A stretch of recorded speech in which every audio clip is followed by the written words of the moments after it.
Mewujudkan keamanan di dalam lembaga permasyarakatan, Lapas Kelas 2 Singaraja Kamis kemarin melakukan pemusnahan terhadap barang sitaan yang dibawa narapidana.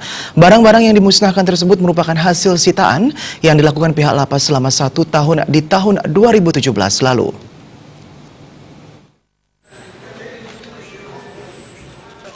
Barang-barang yang dimusnahkan itu merupakan hasil sitaan yang dilakukan pihak lapas selama 1 tahun di tahun 2017 lalu. Jumlahnya pun sangat banyak. Handphone yang disita sebanyak 60 buah, baik itu HP yang masih berfungsi maupun yang rusak hingga hancur. Kemudian ada 6 buah powerbank, puluhan charger, dan banyak kartu permainan berupa domino dan remi. Sebelum dilakukan pemusnahan, handphone yang disita itu selanjutnya dilakukan pengecekan oleh pihak lapas untuk mengetahui isinya. Hasilnya, lapas pun menemukan bukti-bukti transaksi narkoba dan juga transaksi perjudian togel di dalam handphone. Atas temuan barang-barang tersebut, Kalapas Edi Cahyono mengakui akan ada sanksi disiplin bagi warga binaan yang melanggar. Di antaranya tidak mendapatkan haknya sebagai warga binaan, baik itu tidak mendapatkan cuti menjelang bebas, pembebasan bersyarat, hingga pengurangan masa pidana atau remisi. Tahun 2017 itulah hasil-hasilnya, antara lain handphone, charger, kabel, pisau-pisau bekas dari kegiatan keterampilan.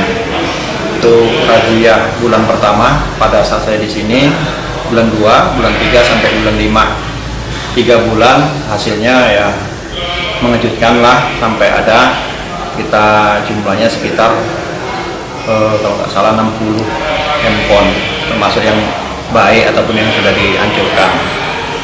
Jadi menyangkut masalah handphone ini memang kita sudah perintah dari atas bahwa handphone digunakan di dalam lapas itu kebanyakan disalahgunakan ya, bukan menghubungi keluarga, tapi untuk masalah jaringan narkoba.